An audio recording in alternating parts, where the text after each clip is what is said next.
Mister Shastri, are you sure त्या डायरीत निखिलच्या फक्त आठवणीच आहेत? म्हणजे मी मी पूर्ण नाही वाचली ती डायरी. पहिली 20-25 पानं वाचली असतील मी. निखिलने कदाचित सुलेखाबद्दल त्या डायरीत काहीतरी लिहून ठेवलं असेल. कशावरून? अभिमानने ती डायरी वाचली आहे. म्हणजे ती डायरी आता अभिमानकडे असलीच पाहिजे. Then inspector, this becomes all the more important की आपण अभिमानचं मन वळवायलाच हवं. आतापर्यंत माझ्यासाठी त्या डायरीचं फक्त इमोशनल महत्व होतं. पण निखिलनं खरंच सुलेखाबद्दल जर काही लिहून ठेवलं असेल तर इन्स्पेक्टर ते सुलेखाला माहीत असणार. ते महत्वाचं नाहीये. महत्वाचं आहे ती डायरी मिळवणं. ती जर मिळाली तर आपल्याकडे सुलेखा विरुद्ध भक्कम पुरावा होतो मिस्टर शास्त्री. इन्स्पेक्टर, जर मी कन्व्हिन्स्ड असेल तर मला कुठल्याही पुराव्याची गरज नाहीये. मी तसा जीव घेऊ शकतो तिचा. गाडी खाली चेचून मारीन आणि सांगेन की ऍक्सिडेंट होता. मिस्टर शास्त्री, काम डाऊन. जसं तिने माझ्या मुलाच्या बाबतीत केलं, एका पैशाचा फरक पडणार नाही मला.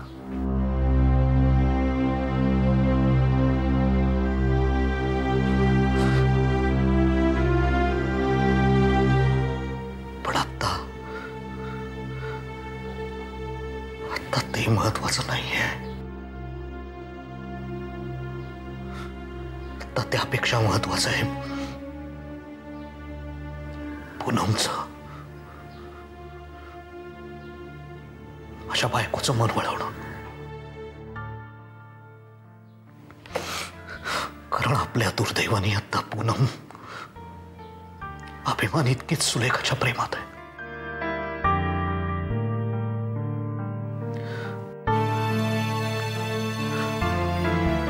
आणि मला आता जगात तिच्याशिवाय दुसरं कोणी नाहीये इन्स्पेक्टर.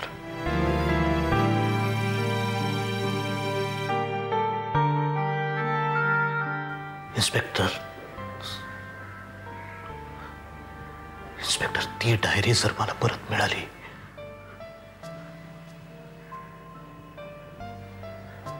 तर माझी पूनम मला परत. I can understand, Mr. Shastri. And I assure you, तुम्हाला लागेल ती मदत करायला मी तयार आहे. मी आता तुम्हाला सांगू शकत नाही कसली ते, but I'm there for you.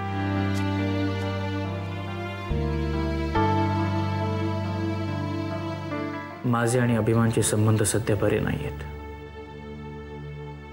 नाहीतर ती डायरी मी त्याच्याकडनं सहज मिळवू शकलो असतो. इन्स्पेक्टर भोसले, मी प्रयत्न करू शकतो. I'll have to befriend him. Try your luck. ठीक आहे, येऊ मी. Yes, Mr. Shastri. And please be in touch. This diary can be a major breakthrough, Mr. Shastri.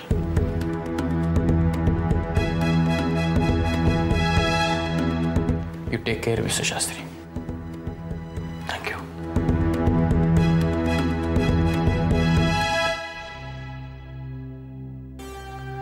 Inspector Bhosle, मी परवा प्रियाशी बोललो.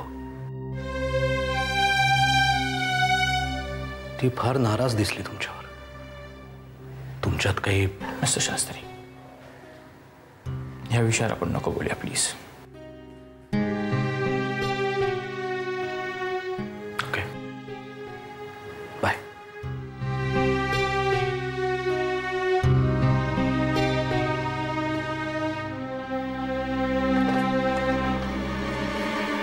सावंत आते.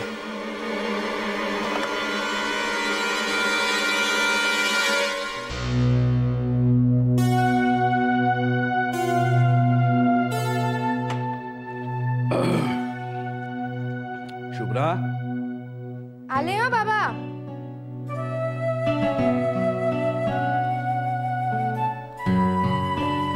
मी क्लासला निघालोय.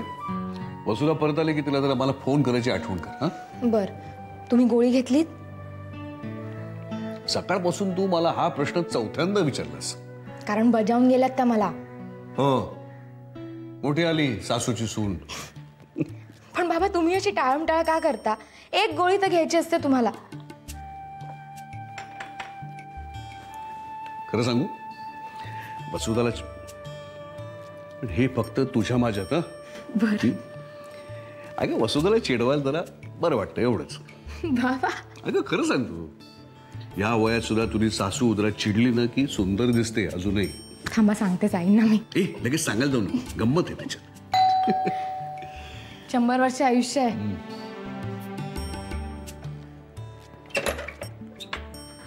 माई तू? माई अगं अशी अचानक कशी आलीस? ये ये आत ये. या माई बसा बसा.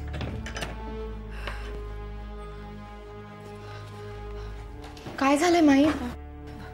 एकटीच निघून आलीस अशी? शुभ्रा त्यांना प्यायला जरा पाणी घेऊन ये. हो.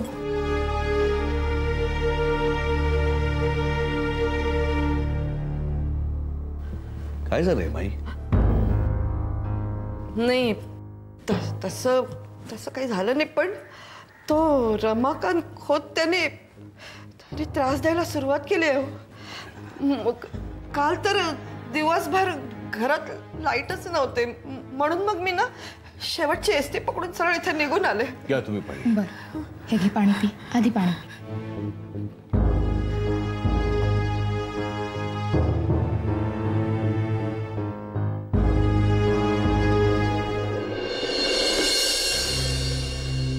संध्याकाळी कोणीतरी दारावर खडून लिहून ठेवलं होतं. की काय लिहून ठेवलं होतं?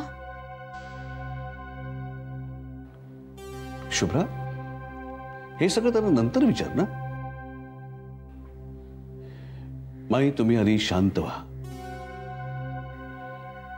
बरं केलं तुम्ही सरळ इथे निघून आलात. ते मी वसुधाला म्हटलंही होतं. मी घरचा फोन बंद आहे म्हणून मग मी तुम्हाला नाही कळवू शकले. न कळवता सरळ इथे निघून आले. माफ करा. अहो माई काय बोलताय तुम्ही? हे तुमच्या लेकीचं घर आहे. बरं केलं तुम्ही सरळ निघून आलात इथे. अगदी योग्य केलं. शुभ्रा मी निघतो आता. मला लेक्चरला उशीर होईल. आणि माई आता कसलीही काळजी करायची नाही. त्या हरामखोराला धडा काय शिकवायचा तो आपण शिकवू. हा संध्याकाळी आलो ती बोलू आपण. ठीक आहे चला.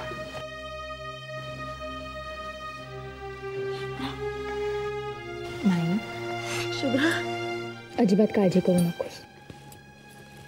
आलीस ना माझ्याकडे काही होणार नाही.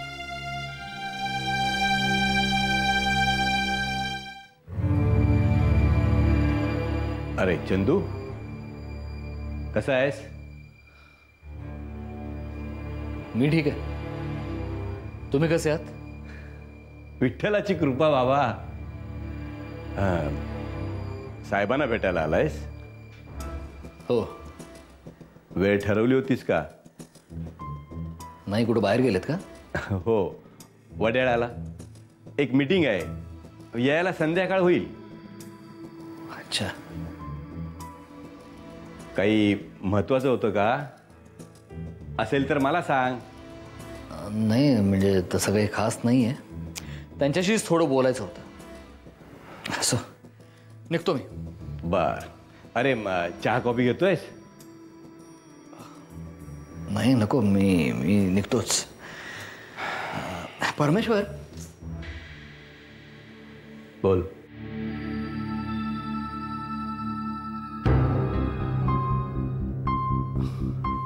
मला थोडं विचारायचं होतं तुम्हाला. म्हणजे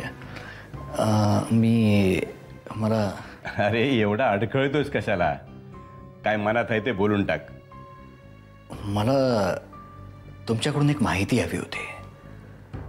इनफॅक्ट तुम्हीच योग्य माहिती मला देऊ शकाल. काय? आमचा वसईचा वाडा विकत घेण्याचा निर्णय साहेबांनी अचानक का बदलला?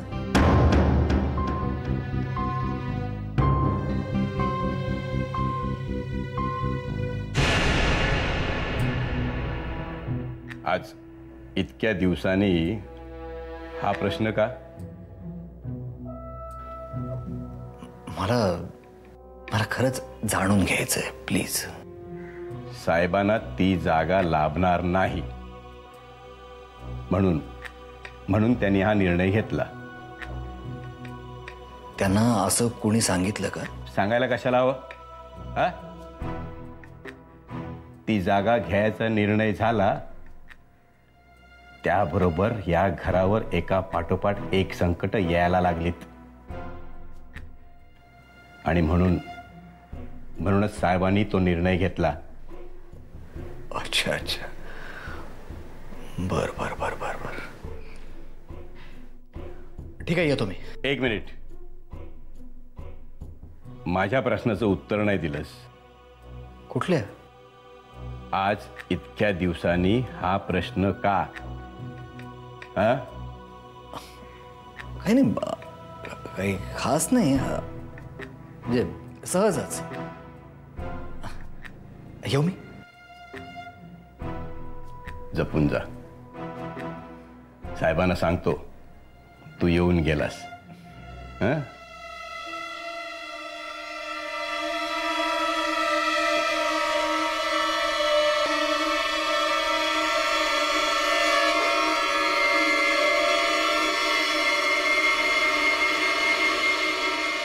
ग सत्यनारायणाच्या सार्वजनिक पूजेचं आमंत्रण लिहितात ना, तसं त्यांनी आपल्या दारावर लिहून ठेवलं होतं हरामखोरांनी.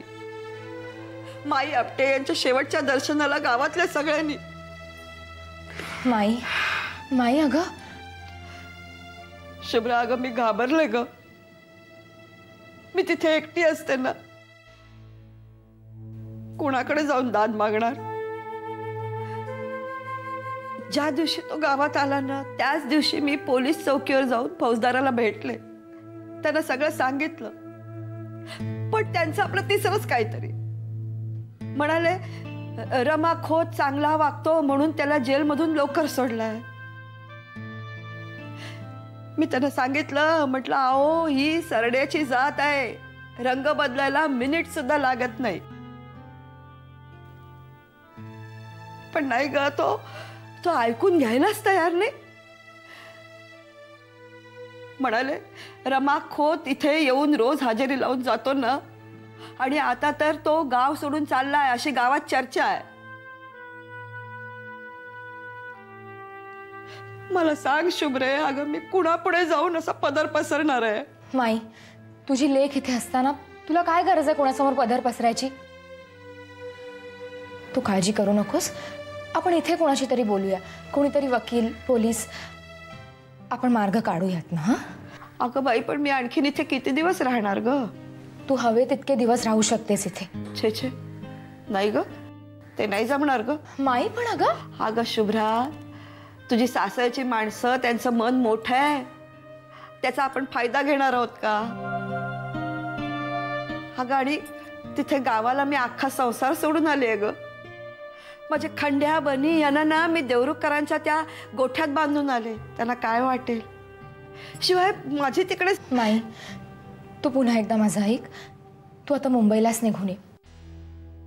मला माहितीये गावात तुझा जीव रमतो, पण अगं हे बघ, आपण त्या विषयावर नंतर बोलूया ना.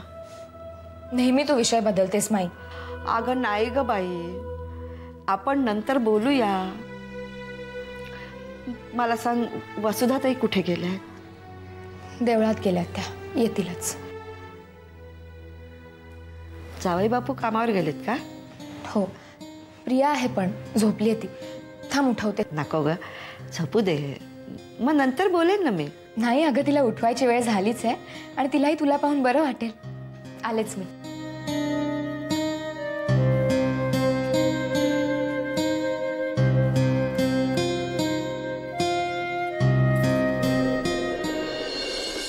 चंदू येऊन गेला.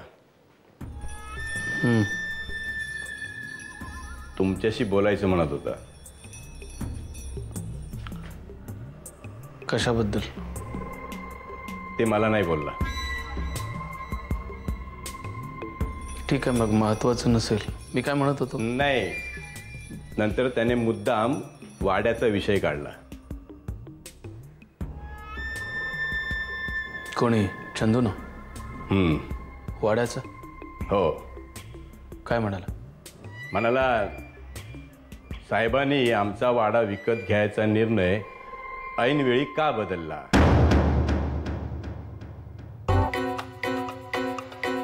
इतक्या दिवसांनी जाग आली त्याला. मलाही तोच प्रश्न पडला होता, पण मला त्यानं ताकास तूर लागू दिलं नाही. आणखीन काय बोलला? मला वाटतं त्याचं पुन्हा काहीतरी हातल्या हात उचलेलं दिसतंय. कशावरून? हं? माझा आपला एक अंदाज. ठीक आहे, मग जिथं भोक असेल तिथं भगदाड पडायचं, जिथं उचलं असेल तिथं फाडून टाकायचं. पण मला तो काही बोललाच नाहीये. बोलेल, माझ्याशी बोलेल. माझं बाळ आहे ना, ते योग्य वेळी योग्य ठिकाणी योग्य ते बोट ठेवलं की बरोबर वाजतं बाहुल्यासारखं, न चुकता.